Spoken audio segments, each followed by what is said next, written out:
कस्बा नवलगढ़ में एक होम शोरूम है, बड़ा शोरूम है, जिससे कोई अज्ञात चोरों ने रात्रि में दुकान के पीछे की दीवार में छेद करके और बड़े नकदी और लाखों के मोबाइल, महंगे मोबाइल चोरी करके ले गए थे। ये गंभीर बड़ी वारदात थी चोरी की, जिसमें पुलिस के सामने भी ये चुनौती थी कि उन अज्ञात बदमाश और चोरों का पता लगाया जाए और शीघ्र ही माल बरामदगी के प्रयास किए जाए। हमारे आईजी साहब, एसपी साहब, एडिशनल एसपी साहब, सीओ साहब लगातार इस चोरी की वारदात के क्रम में लगातार मॉनिटरिंग कर रहे थे और साथ ही साथ दिशा निर्देश हमें दे रहे थे और ये बता रहे थे कि कैसे इन चोरों का पता करके और शीघ्र इस वारदात का खुलासा किया जाए। इसमें हमने थाने की लगभग 4-5 टीमें लगा करके और कस्बे के लगभग 200 से 250 सीसीटीवी कैमरे हमने चेक किए। उन सीसीटीवी कैमरों में जो रात की जो ये घटना हुई थी, उसमें 2 लड़के जो कि मुंह बांध रखा है और चोरी का जो मोबाइल और अन्य सामान है वो मोटरसाइकिल पर ले जाते हुए दिखाई दे रहे हैं, लेकिन साफ चेहरा उनका दिखाई नहीं दे रहा है। हमने इस संबंध में जो होम मोबाइल जो शोरूम है उसके काम करने वाले सभी लड़के और जो भी वहाँ मोबाइल वर्कशॉप में भी जो काम करने वाले थे उनसे भी हमने गहनता से अनुसंधान और पूछताछ की, लेकिन कुछ दिन तक तो हमें उस दिशा में लीड नहीं मिल रही थी। तत्पश्चात हमने टेक्निकल जो तरीका है वो भी अपनाया, साथ ही साथ डिजिटल और परंपरागत साधनों का भी उपयोग किया। मुखबिर और उनकी चाल ढाल, उनका जो सीसीटीवी में दिख रहे थे, उनकी वेशभूषा, उनकी शारीरिक संरचना, इसके आधार पर भी हमने आसपास के इलाके में सर्च अभियान चलाया और हमको लास्ट में उन 2 लड़कों को हमने जब चिन्हित कर लिया तो हमने उनको हर्ष जो सीकर इलाके में पड़ता है वहाँ की पहाड़ियों से उनको हमने दस्तयाब करके और आज हमने उनको गिरफ्तार कर लिया। आज हम उनसे गिरफ्तार करने के बाद चोरी में जो माल जो मशरूका था उसकी बरामदगी के हम प्रयास करेंगे। कल उनका हम पीसी रिमांड लेंगे, साथ ही साथ नकदी के संबंध में पूछताछ करेंगे। ये भी पूछेंगे कि उन लोगों ने इस वारदात के संबंध में क्या प्लानिंग की थी, कैसे प्लानिंग की थी, कैसे वो इस शोरूम को ही उन्होंने क्यों चुना। तो इस संबंध में हम गहनता से अनुसंधान करेंगे। इनका कोई आपराधिक रिकॉर्ड क्या आपका अभी तक क्या सामने है और कौन है ये आरोपी, चोर कौन है? ये 2 लड़के हैं, नए हैं, और एक लड़का केरू का है, उसका नाम अंकित है और केरू का रहने वाला है, अंकित चौधरी है।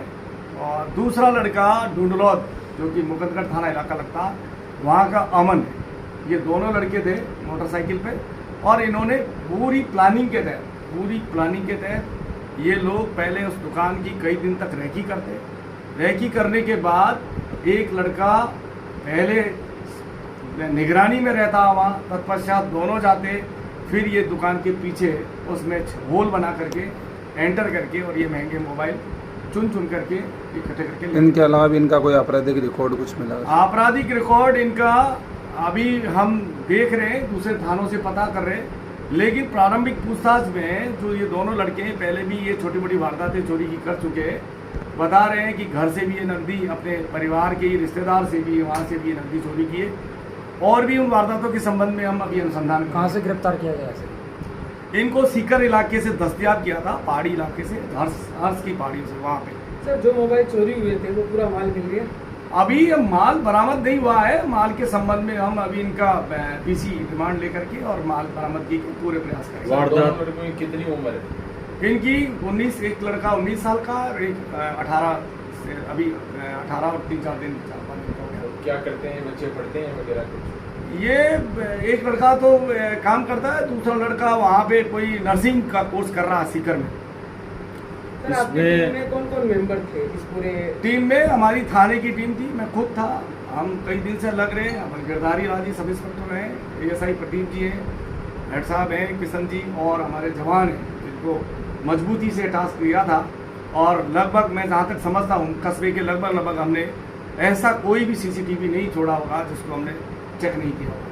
जो खिड़की बनाई थी होम एंटरप्राइज में, उसमें जो बेस इन्होंने तैयार किया वो एक पट्टी, मतलब जो मिस्त्री होता है उस टाइप का वो अनुभव उस दिख रहा है कि जैसे अगर वो दूसरी साइड करते तो शायद छत गिर जाए या ऊपर का मलबा गिर जाए। वो दरअसल क्या है, एक लड़का कई बार इस मोबाइल शॉप में कई बार गया है और उसने इस मोबाइल शॉप को देखा है। साथ ही साथ दूसरा वाला जो पीछे हवेली है उसके ऊपर बैठ कर के कई बार वो सिगरेट विगरेट पीना डेली का उसका काम था। तो वो रेकी कर रहा था और उसने देखा है कि कहाँ से हमको तोड़ना है और उसी के अनुक्रम में इन्होंने वो अपने कार्य को अंजाम दिया। नौलगढ़ के इतिहास में सबसे बड़ी चोरी की वारदात में रही है, लेकिन आपने बहुत ही कम समय में 5-6 दिन में इसको शॉर्ट भी कर लिया। माल बरामद का किस चुनौती जरूर है पुलिस के लिए, तो किस तरीके से जो महत्वपूर्ण क्लू है, किस दिन पहले क्लू मिला आपको कि हम चोरों के नज़दीक हैं, और कितनी मशक्कत करनी पड़ी? हर्ष की पहाड़ियों का तो बड़ा टास्क हो गया, किस तरीके से वो थोड़ा देखिए, ये नवलगढ़ की नो डाउट बड़ी चोरी है और ये हमारे लिए बहुत बड़ी चुनौती भी थी। व्यापारी वर्ग हमारे तरफ बड़ी उम्मीदों से देख रहा था और हमारे अधिकारी भी लगातार इस पर मॉनिटरिंग कर रहे हैं, क्योंकि क्योंकि एक व्यापारी वर्ग से जुड़ी हुई चोरी है, तो इसलिए इसके लिए ज़रूरी भी हो जाता है कि पुलिस ज़्यादा से ज़्यादा एफर्ट करे। इसमें हम सारी टेक्निकल जितनी भी हम एसेस थी हमने वो उपयोग किए और हमने ये देखा कि उस लड़के के जो दो ये लड़के हैं उनके हुलिया के आधार पर हमने तय कर दिया था कि यहीं के लोकल हो सकते हैं और हमने उसका पीछा किया। उनके कई मोबाइल नंबर्स, उनके साथ वालों के नंबर्स, उनको भी हमने लगातार मॉनिटर किया और उनके साथ वालों को जब ट्रेस करा तो हमें कुछ लीड मिला और लीड मिलके यही लीड मिली कि वो कोई मोबाइल, कोई एक लड़का इस बात कर रहा है कि मैं मोबाइल देना चाहता हूँ, बेचना चाहता हूँ नया मोबाइल। तो हमें ऐसा लीड बढ़ता और फिर हम वहाँ तक हर्ष की पहाड़ियों तक पहुँच गए और जिनको हमने आज। तो सर इनके आने का चोरी के बाद में रूट क्या रहा इनका आने का? रूट इन्होंने कस्बे में जैसे ही वहाँ से चोरी की वारदात की है तो वारदात करके ये फायर वहाँ से ये जो जहांगीर हॉस्पिटल और इस उधर से हमारे फायर ब्रिगेड होते हुए ये इस रास्ते को अपना करके ये सीकर रोड पे चले गए। सर बताया जा रहा है कि दोनों युवाओं ने अपना रूप और वेशभूषा भी चेंज कर हाँ बिल्कुल, ये वहाँ पे जो वहाँ रह रहे थे तो इन्होंने अपना ड्रेस कोड और हेयर स्टाइल वगैरह सब चेंज कर दी और वहाँ पे बिल्कुल एकदम इस तरीके से रह रहे थे जो इनको पहचान नहीं पाए। जब हमने इनको पकड़ा था तो ये जल्दी से ये हम खुद भी ये जो हमारे पास फोटोग्राफ थे उनके आधार पे मैच नहीं कर रहे थे, लेकिन चूंकि जब हमने इनको गहनता से पूछताछ की तो इन्होंने अपना पूरी वारदात के बारे में बता दिया। सर भविष्य में ऐसी वारदात न हो इसके लिए व्यापारी वर्ग, देखिए इसके लिए मैं यही व्यापारी वर्ग को कहना चाहूँगा, पुलिस हमेशा आपके साथ है, लेकिन आप भी एक जिम्मेदार नागरिक का फर्ज निभाएं। आप भी चोरी की वारदातों के संबंध में आप अपनी सुरक्षा मेजर्स रखें, सुरक्षा के जितने भी साधन हो सकते हैं उनको आप भी उपयोग करें। सीसीटीवी कैमरे जो लगा रखे हैं उनके बारे में ये देख लें कि वो सीसीटीवी कैमरे चल रहे हैं या नहीं है, चल रहे नहीं है। उनको लगातार मैंने देखने में ये भी आया है कुछ लोग जिनके घर के या दुकान के पास सीसीटीवी कैमरे लग रहे हैं वो अपने सीसीटीवी कैमरे रात में बंद कर जाते हैं, जबकि उनको बंद नहीं करना चाहिए क्योंकि वारदातें रात में होती है न कि दिन में, और ये सब उनकी सुरक्षा के लिए है और हमारे लिए ये थोड़ा सा एक उपयोगी साधन हो जाता है। तो उनसे यही कहूँगा ज़्यादा से ज़्यादा सीसीटीवी कैमरा लगावे।